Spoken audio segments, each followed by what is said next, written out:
Hello, I'm Hickey from Interest.co.nz and welcome to our monthly Emerging Asia report with Peter Redward from Redward Associates, where we look at what's happening with the Asian economies, how it affects Australia and New Zealand, and of course looking in particular at what's happening with China, which is something everyone around the world is focused on right now. And Peter, you watch the Chinese figures pretty closely. We've had a big dump of data in the last week or so. What are you seeing there in terms of hard landing, soft landing? What's your thoughts? Well, I think the landing is definitely becoming harder. We've been talking about that on various conversations over the last 6 months, and our growth projections now are somewhere in the vicinity of 7.5% annual for the full year, which is in line with the government's projections. That probably masks the true level of weakness because of the way the quarter-on-quarter numbers work. We're probably going to trough somewhere around 6.5% year over year. And what does that mean then for this part of the world and for the rest of emerging Asia? Well, I think what you need to do is understand how the numbers sort of fit together, and it's not intuitive because as the private sector comes under more pressure, a very significant part of the total GDP growth is driven by the state, government consumption and investment. So that's about 3.5 percentage points contribution to growth on its own. So that suggests that the private sector's contribution is going to be very small. And a lot of that is in consumption. So the private sector investment numbers are coming under a lot of pressure. At the same time, as that comes down, you tend to see a positive effect on the trade balance. Now, last month was unusual in that exports were very weak, and we actually saw a deterioration in the trade balance. I don't think that that's a trend. I think that that's a one-off. What we'll see is the re-emergence of very large trade surpluses, and that's providing a significant cushion for growth as well. So the 6.5 number is actually pretty bad, and what it suggests is that the manufacturing sector, the industrial engine of China, is very, very weak.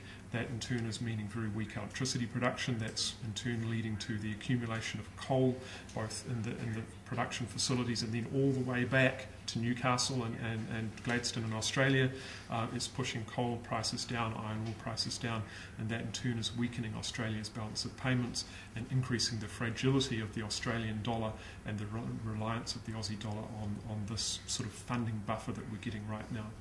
Talk to us about these iron ore prices and what's happened in recent months and some interesting relationships you see between those iron ore prices and what's happening with Australian export revenues overall. Sure. Because we've got some excellent charts here. The figure on merchandise exports shows you the share of merchandise exports by components. So the bottom one is iron ore, and as we see in early 2005 it was only about 5% of Australian exports. It was very small. Iron ore has never been a big export from Australia until very recently, and then with the explosion of demand coming out of China, we've seen it rise to about 24% of the exports. We call this the Gina Reinhardt chart? Yes, the Gina Reinhardt effect. It's driven by both a rise in prices, of course. Prices went from around $40 a tonne all the way up to what was about $180 a tonne at its peak. And the next one is coal, thermal coal, coking coal predominantly, and then the various other minerals on top of that. So roughly 60% of merchandise trade from Australia is basic materials, up from around sort of 35–40% a decade ago. So the country has become increasingly reliant on that commodity engine. And that iron ore and coal is a key component in steel production in China. Yes. And what we see is that as the commodity intensity rises, the sensitivity of the balance of payments to commodity prices is increasing. And we're in a kind of a paradoxical environment right now for the Australian dollar, in that commodity prices have been very weak since about February, March, and have continued actually for Australia to fall. And the next chart shows you Australia's commodity price index. This is a daily index that we've constructed. It includes iron ore and coal prices.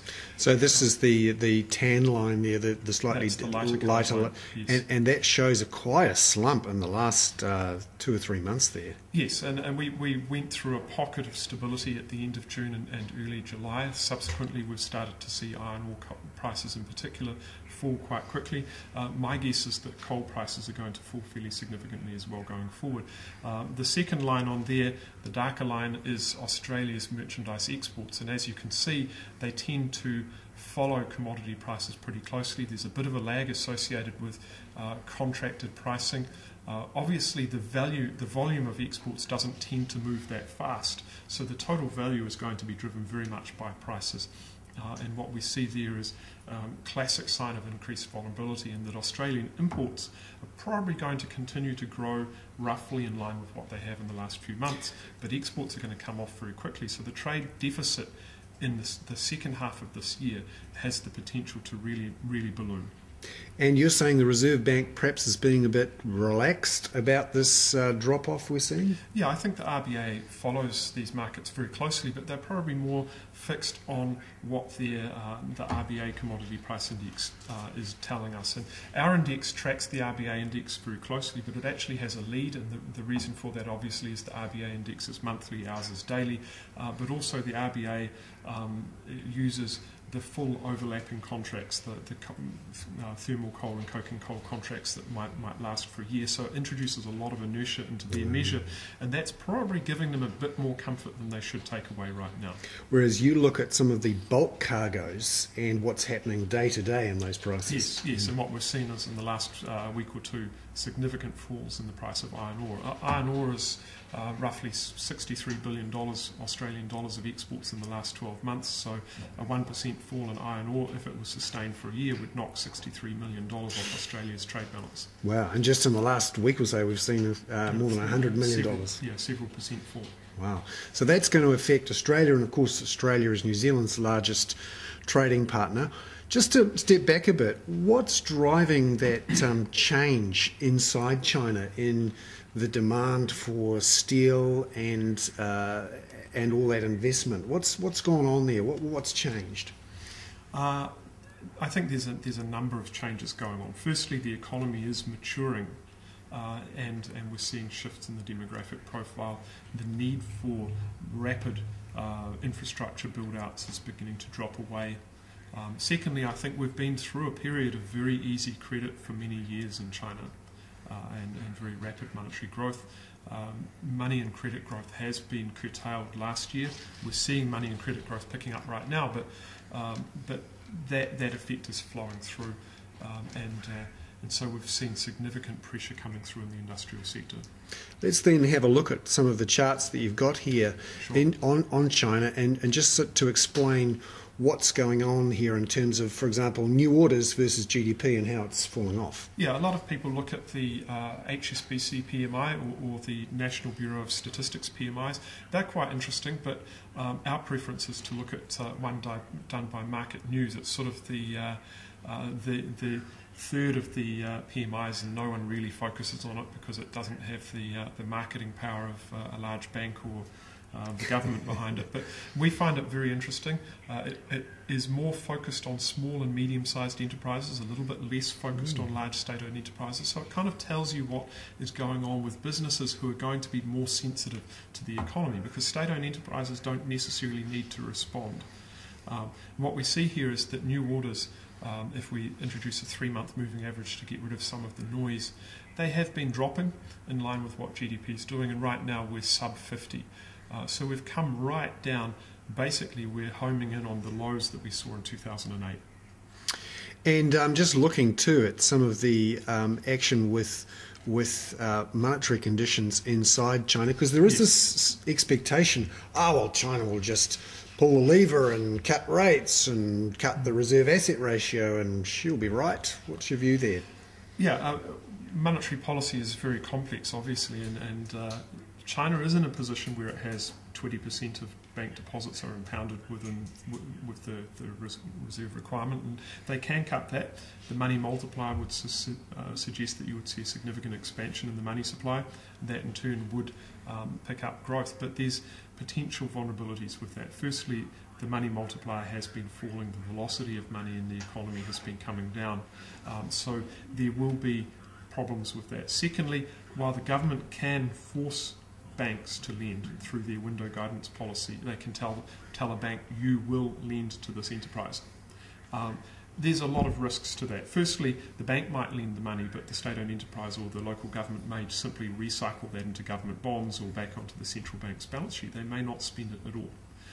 Secondly, it increases the vulnerability of the bank to non-performing loans and impairments. So there's a whole lot of trade-offs associated with these things. So it's not simply the case that you see a large stock of money, ergo there's no problem, because there's a lot of parts to the moving parts to the machine. And what we see here on this chart is on figure 34, the 2s, 10s interest rate spread versus Chinese GDP. And this is a great indicator. I used it extensively both in 08 and also 2011 to predict a significant slowdown in the economy. Right now, it's saying that we're probably reaching a trough, but it doesn't tell you anything about the nature of the recovery. People say, well, are we going to see a significant rebound in China? Well, this indicator is telling you probably not. And in fact, in the last 6 weeks or so, despite the fact that the central bank's cut rates twice, we've actually seen the 2s, 10s curve flatten, which would suggest that financial market pricing is becoming more pessimistic about growth prospects. And that's backed up by, again, the MNI survey on credit availability, which is the light line, despite the fact that the central banks injected a substantial amount of liquidity into the interbank market, brought interbank rates down, cut interest rates. The availability of credit to small and medium-sized enterprises is actually tightening again. So what's your feel about how that affects the Chinese economy and therefore exchange rates in this part of the world? In terms of the economy, it would suggest that the slowdown that we're seeing in the industrial sector is probably going to continue right through the second half of this year. My guess is, barring some sort of shift in policy, we're not likely to see a stabilisation until sometime early next year, and then the recovery could be quite mild. I don't think the Chinese want to stimulate strongly because they're concerned about longer-term impairments and potential balance sheet damage, the political implications of doing that. And there's also a perception that it may not be particularly effective. This is a problem that they have to ride out. Also in the back of their minds, they're concerned that if they were to inject too much liquidity into the system, all they would do is inflate the property market even further. So there's a reminiscent feel to sort of mid-1990s RBNZ here, that Don Brash wanted to cut rates, but he knew that if he did, house prices would jump. So that acted to curtail his thinking. Yet despite all these commodity price falls that New Zealand and Australia are seeing, our currencies remain pretty high. And there's even been talk in Australia with Warwick McKibben of maybe there's room for Australia to intervene to try and get it down, given there's some capital flows coming in from central banks buying bonds.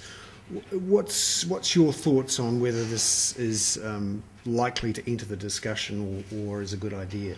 Well, I think Warwick's suggestion makes perfect sense. This is an unusual buyer coming into the market.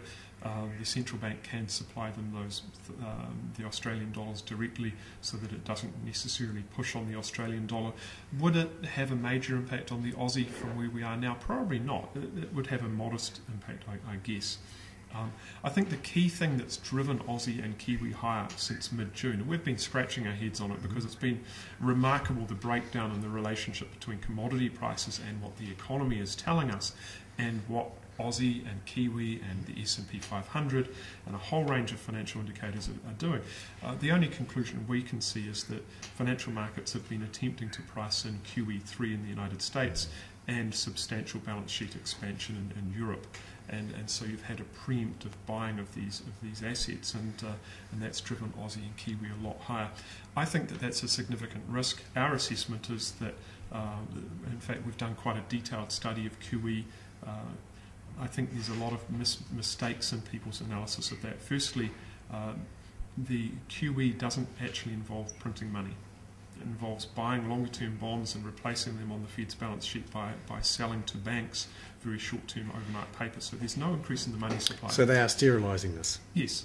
And where it has an effect is pushing short-term interest rates down and having an effect on the yield curve that in turn improves business confidence, lowers asset market volatility, boosts commodity prices and raises the value of the Aussie and the Kiwi. Now, when we look at markets right now, the VIX index of S&P volatility is on multi-year lows, extremely low.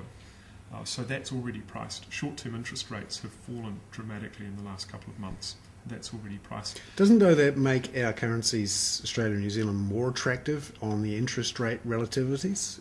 alone? Well, yes, but you've got to look at it in terms of uncovered interest parity. So you've got to say to yourself, on the one hand, you're getting 2% pickup on US dollar assets, and on the other hand, you could potentially lose on average 5 or 6% or 10% on the value of the currency. So, the currency is at very high levels, and the underlying strength of the currency is being eroded by the commodity price falls. So, as the capital comes on the capital account from these bond purchases and speculative buying, it's driven the value up, but on the current account side it's being eroded.